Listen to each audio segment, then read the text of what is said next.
put him at the last. So, once you see me, I speak English.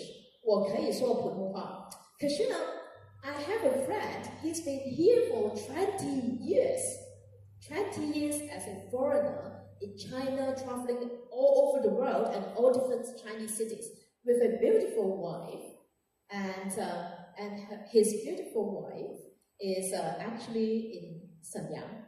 And he speaks a lot of language, meaning in the not to be called semantic layer level, because where our subconscious in the communications actually connect our emotions. And he will share a lot of experience in terms of how we help you guys talking to Chinese. So thank you so much, Mario, inspirational speaker. Thank you.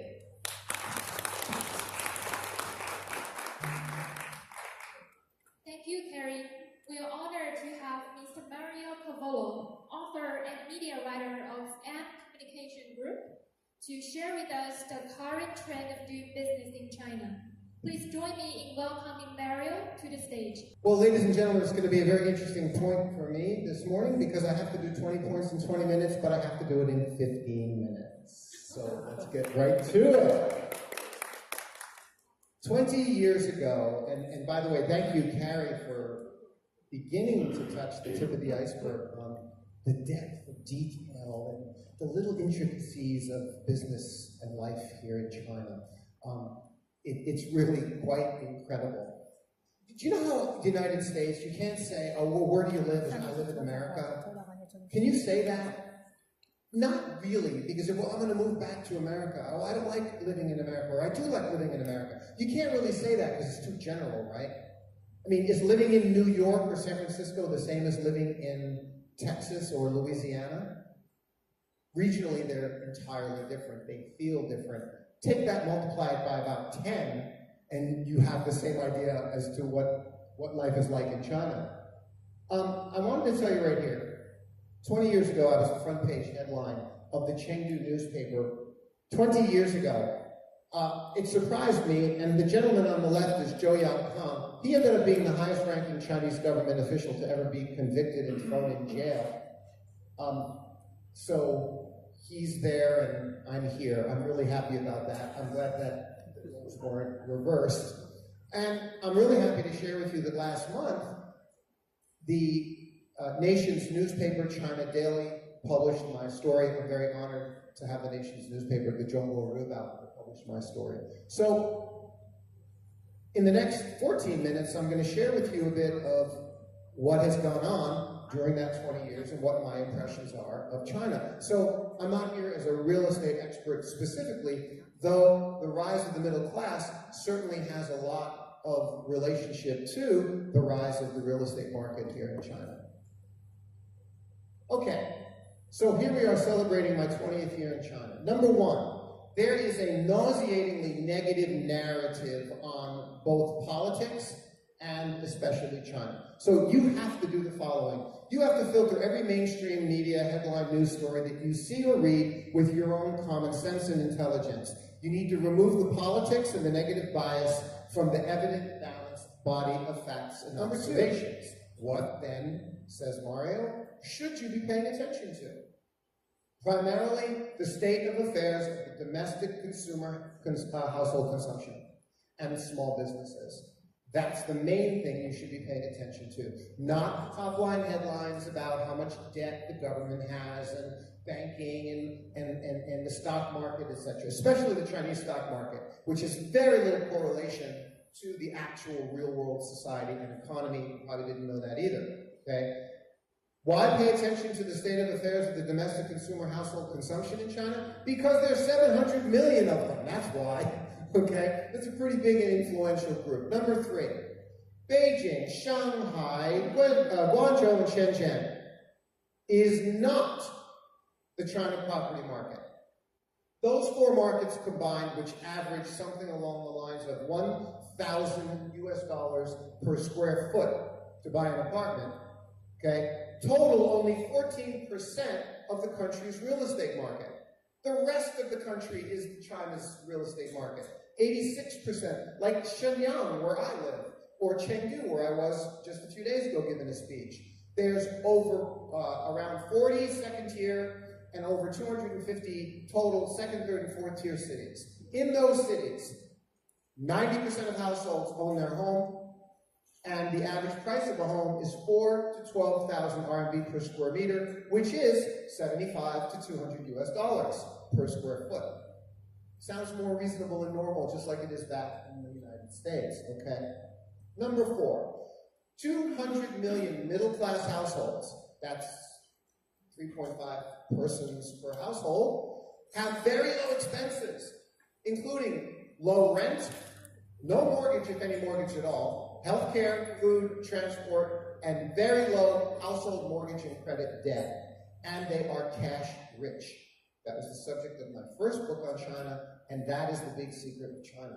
They are cash rich, even the middle class households. A little more detail on that later. Number 5, credit card debt is certainly rising in China, but even though it's hit like something like 90 billion, okay, 95% of the balances are still being paid off in full every month. So the level of debt and burden of debt is still far below US household credit card debt levels. Number 6, there is low or no mortgage debt. First of all, mortgages in China, well, there weren't any mortgages in China like 15 years ago. Okay? I was the first person in the province of Hainan Island to get a mortgage from the Bank of China. And I did so because they said no, and then I got a lawyer, and then they said yes. Okay? That's how things work in China. If you really need something done, get a lawyer to do it. It's a good business practice to do that. So in China, everyone gets 10 to 15 to 20-year mortgages, not 30-year mortgages, which are, to be blunt, a nightmare for your pocketbook, okay? You're giving so much money in interest to the banks, and I know they don't want me to tell you that, okay? Our mortgage on our home is 15 years. We've been paying on it for 7 years. Well, we only have 8 years left. That's amazing. And far more than 50% of every payment I'm making is to principal, not interest. You got a 30-year mortgage, you're not even close. Okay. In China, 30 to 40% down payments are required, which means that there's plenty of equity. Bad property situations exist, because some of you are sitting there going, yeah, but Mario, I heard about this and that. So yes, bad property situations do exist. I'm not saying they don't. They are limited in number. What the media does to deceive you is they take something that is the exception to the rule and they try and make you feel like it is the rule, and it's not the rule.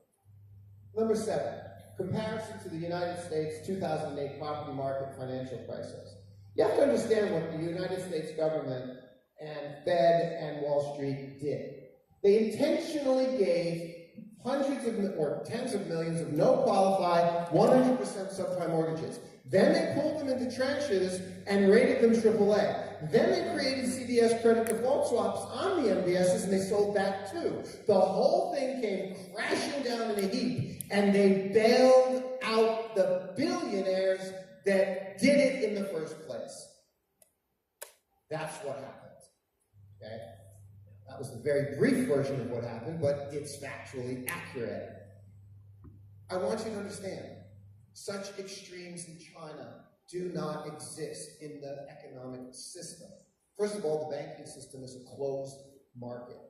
Okay? It's a closed capital system. China is not going to let the same thing happen. If you think mayhem that happened before was mayhem, imagine how much mayhem it would be if China had a similar meltdown, but we're talking about 700 million people, not 100 million people. That would be mayhem. So China understands that. And they're putting rules and regulations in place. Now this is funny, because I know a bunch of foreigners these days who are whining and complaining and moaning and groaning because China is cracking down with new tax laws. Excuse me. You've been asking them to do that for the last 20 years. Now they're finally doing it. They're becoming transparent. They're becoming clear and strict on rules and regulations, and now you're complaining. You see the problem? Okay, so the days of the Wild Wild West in China are really coming to an end. They started about 10 years ago. They really started getting quite strict. This is the one I think is the topper of the day for all of you in real estate. There are approximately 200 million homes in China. That makes sense, right? In the urban middle class cities that are worth 150,000 US dollars. Now that's an average number. Again, I'm only talking about the 86% of the country, not Shanghai, Beijing, Guangzhou, Shenzhen, right? So there's the average normal price of a normal house, but they have no mortgages. None. My mother-in-law's house was purchased like 20 years ago. She paid $15,000 for it in Shenyang. Thank you, Carrie, for your kind words about Shenyang. And it's now worth like $105,000. That's not so unusual. The same thing happened in America. Okay, Cupertino, Steve Jobs' mom and dad spent $30,000 on their home in Cupertino back in the 60s, and now it's worth, what, $2.2 million. So there's nothing unusual happening in the China property market. That's another takeaway, okay, for you to be aware of. But what it means is here in China, there is an untapped $30 trillion in home equity. There are no HELOCs in China. HELOCs don't exist yet. Nobody's tapped into their second mortgage to buy a pool and take a cruise. Nobody. Okay? So that means that this is an untapped 30 million of equity waiting to continue to be available to continue to feed the growth of the country. 30, not 3 trillion, not 300 billion, 30 trillion. An unknowable, unimaginable number. Okay? Number 10. Let's jump to the automotive market, because it's important. It relates to households and real estate. In that, understand, the automotive market sales have flattened at 2.2 million per month. We are in a period of headwinds. China's super growth period is definitely over, and there's some concerns there. I'm not suggesting there aren't. So it's flattened at 2.2 million. But what we have is 50% of vehicles being purchased with loans. 50% of purchases are still paid for in cash. So I ask you, if Chinese families only earn 7,000 US dollars per year, how are half of them paying cash for their cars? So somebody's not telling you something about what's really going on in China, not to mention the massive amount of downstream revenue. Cars are not even that important in China because of the miracle of China's public transportation system. Now, I translated this to American words. 50 miles in 15 minutes for $5. Pretty incredible, isn't it? Pretty incredible. And that's what you could do here in China. Okay? I went 600 miles from Shenyang to Beijing on the train yesterday, 200 miles an hour, and it cost me $40. Incredible. All right? So for those who can't afford to purchase a vehicle, people in China, households in China, they don't actually need one to still be productive and work. You know how many subways there are in Beijing. So think about how the automotive industry in America took over the lifestyle, where basically you have 3 adults in one household, and there's how many cars? 3. Each one needs a car to go to work. Tough, very tough. My favorite subject, the healthcare system. I've been here for 20 years. I've never had, quote, health insurance. My health insurance is the fact that I live here. Now, there's a little bit of risk in that, because if I get a long-term chronic condition, then yes, that's bad luck for any person, and it gets expensive. But that's true no matter what. I'm talking about Chinese hospitals. $2 to see a doctor, $10 for an x-ray. Oh, it's so serious, Mario, we're a little concerned, let's get an ultrasound. $30, $60 for a CT scan, $150 for an MRI, and all of that in a day, except for the MRI, which they have to schedule 2 or 3 or 4 days later. All of that in the same day. You go in, you see the doctor, you get the diagnostic tests, you get a diagnosis, you get your medicine, and you go home in one day. Try that back in the United States. You see? So China's healthcare system is cheap, it's efficient, and it works really, really well.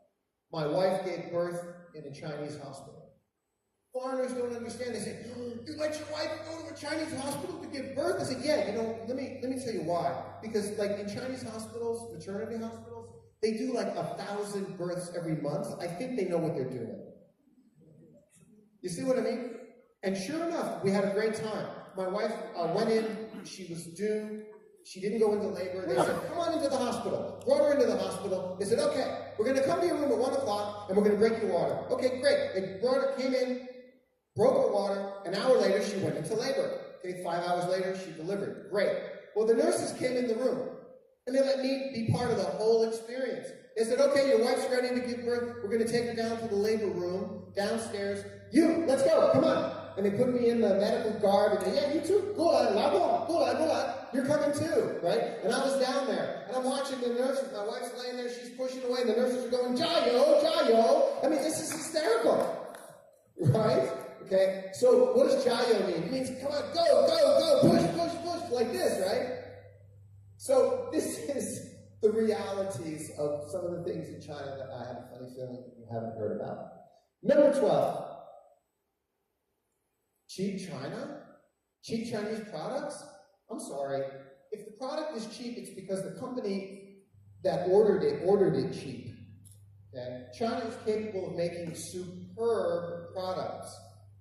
The most obvious one being the iPhone. China product quality is and has been for a long time through the roof. China automobile quality is now equal to the West. Quality was always great if the company spec'd and wanted it to be great, okay? Sonos Faber, the famous Italian speaker maker, now has their speakers, their Olympia speaker line made in China. This is my audiophile project. Yes, I want you to buy your music system from me. Yes, I do. That's my sales pitch for today. Because those are JBL speakers, that's an amazing Amari turntable, that's a Chinese famous Johnson Class A amplifier. They're all made in China. They're all made in China. Thousands and thousands of fantastic products made in China. I want to go back to vehicles and households again real quickly. Only 40% of Chinese households have a vehicle. So 60% of Chinese households don't have any vehicle. So the 40% of households who do own a vehicle only own one. So what does that tell you? It tells you that there's still, even though the economy is flattening, even though sales are flattening, that should tell you there's plenty of room to grow. There's still plenty more households out there that are going to be buying cars over the next 10 to 15 years. And there's the number from Automotive News China, 4 in 1 households now own a vehicle. The need for foreign brand status is sharply declining amongst Chinese. They're becoming more and more proud of their own country and their own brands, and I think they should be. It's natural to understand that they don't care that much about buying Apple anymore as much as they want and are willing to buy an Oppo or a Vivo or a Xiaomi or a Huawei. Okay. Key point for the day. China again announced stimulus for the economy, focused on the SMEs especially. Even McKinsey retracted its own pessimistic view last month. We are likely to see stronger demand for infrastructure, business investment, consumer spending in 2019 than we originally anticipated. Well, I knew that already, so I don't know why McKinsey didn't know it in the first place. But then China announced more stimulus. China has a lot more flexibility than in the West, where someone comes up with an idea and then it gets stuck in Congress and the Senate for 3 years, and nothing happens. Here, they make a decision and it happens literally tomorrow. Go build a bridge. And the next day, workers are out building the bridge. Okay?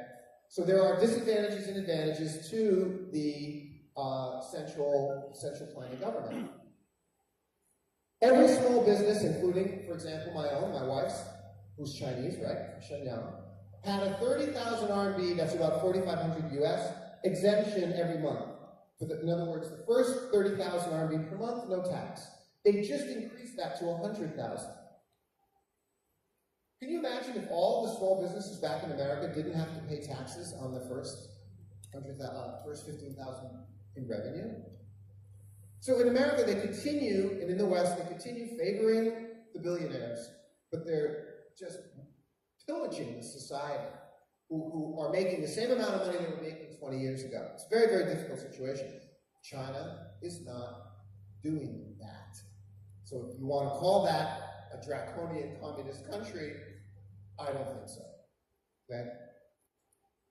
What is going to happen with our dear President Xi and President Trump, who, by the way, is absolutely now exonerated? He did not commit any collusion, in case you hadn't heard.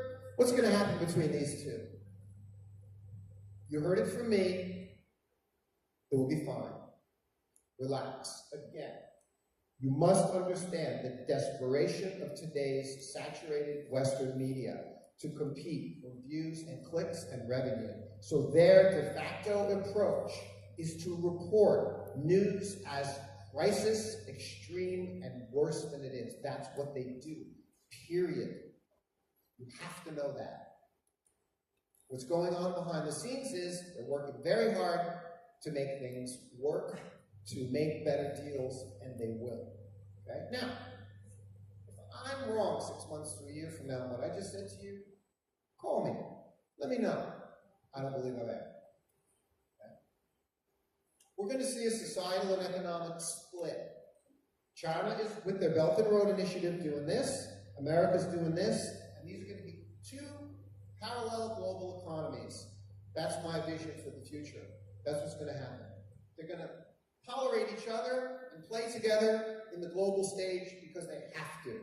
Mutual destruction is a bad idea. Nobody wants it. Okay? So we're going to have two parallel economies. A lot of countries are lining up behind China, and a lot of countries are lining up behind America. It's going to be fascinating to see how this all looks in 20 years. There's an enormous amount of off-the-books cash in China. Because of the registration of new companies who now have big tax incentives, a lot of that off-the-books cash is moving on to the books. Number 19, the statistics are becoming more and more accurate, rules and regulations clarified, updated, and enforced. That's what everyone said that they want. Don't complain about it. And finally, number 20, I love this one. As you know, there are ghost towns all over China. Gigantic, empty cities. The ones reported back in 2012, if you didn't know it, are now all filled up. They're not ghost cities anymore. Surprise. Okay? So, urban development takes time. You have to look at urban development on a 10 and 20-year time frame, not on a quarterly and 2-year and 5-year time frame. All right? That's the lesson. And China is very good at playing the long game. Yes. What about the 65 million empty apartments? There's 65 million empty apartments. What are you going to do? It's a headwind. It's not a good thing. It's going to take some time to dilute them through the system.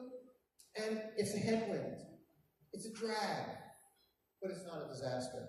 Not even close. Not in a country with over 700 million rising middle class. China's slowing down after 15 blistering years of growth. It's getting tougher and slowing, but it is still an incredibly powerful, growing economy and society for the next 20 years. Thank you very much.